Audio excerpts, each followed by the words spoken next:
করবে।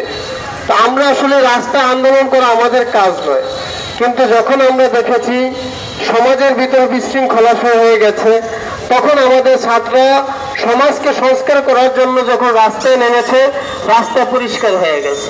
যখন কোটার আন্দোলনের জন্য নেমেছে, কোটা সংস্কার হয়ে গেছে। এখন যেহেতু আমাদের ছাত্র শিক্ষক সংসদে ঢুকেছে, রাষ্ট্রীয় কাজের ভিতরে তারা যখন প্রবেশ করেছে, ইনশাল্লাহ রাষ্ট্র তারা সংস্কার করেই ছাড়বে ইনশাল্লাহ।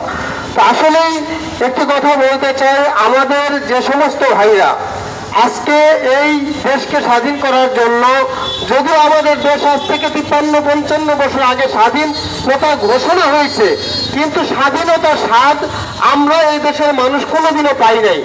এখন নতুন করে যেহেতু 2024 সালে আমাদের ছাত্র ভাইরা তাদের রক্ত দিয়ে, জীবন দিয়ে আমাদেরকে স্বাধীনতা দান করেছেন, আল্লাহর কাছে দোয়া করে আল্লাহ যেন তাদেরকে শহীদ মর্যাদা দান করেন। পাশাপাশি যাদের গুলিতে, যাদের হুকুমে, যাদের ইন্ধনে আমার ভাইগুলো শহীদ হয়েছে, আমার ভাই রক্ত ঝরেছে, তাদের সঠিক বিচার না হওয়া পর্যন্ত আমরা কিন্তু রাজপথ ছাড়বো না, এটা নিশ্চিত থাকেন।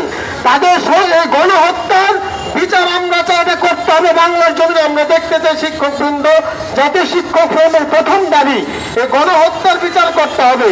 পাশাপাশি যে সমস্ত ছাত্র ভাইরা আহত হয়েছেন, হসপিটালে আছে, তাদেরকে সরকারিভাবে বর্তমান যারা অন্তর্বর্তী সরকারের দায়িত্বে আছেন, তাদেরকে আমার ছাত্র ভাইদের পূর্ণ সুস্থতা সেবার ব্যবস্থা করতে হবে।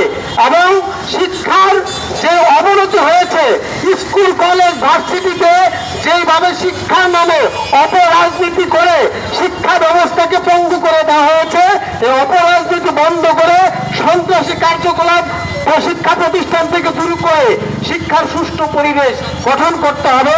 পাশাপাশি আমরা ইদানিং দেখতে পাচ্ছি এই 5 তারিখের পর থেকে আমাদের বাংলাদেশের ভিতরে যতগুলো মন্দির আছে, আমরা শিক্ষক ছাত্র মিলে সমস্ত মন্দিরগুলো আমরা পাহারা দিচ্ছি, তারপরেও কোনো এক অপশক্তি আমাদের সংখ্যালঘু হিন্দু ভাইদের উপরে তারা বিভিন্ন জায়গায় বিভিন্ন ভাবে আক্রমণ করতেছে, তাদের মন্দির ভাঙচুর করতেছে।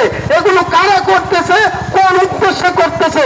অন্তর্বর্তী সরকারের কাছে বিশেষভাবে আমাদের আবেদন থাকবে, এদেরকে খুঁজে বের করুন, সঠিক তদন্ত করুন।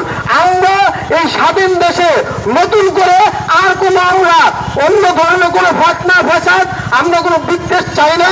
এই দেশ হিন্দুদের, এই দেশ মুসলমান, বৌদ্ধ, খ্রিস্টান সবাই সমানভাবে তাদের অধিকার নিয়ে তারা বাঁচবে। পাশাপাশি একটু কথা বলতে চাই, আমরা জাতীয় শিক্ষক ফোরাম নারায়ণগঞ্জ জেলায় সবসময় শিক্ষকদের পাশে, ছাত্রদের পাশে ছিলাম, আছি, থাকবো।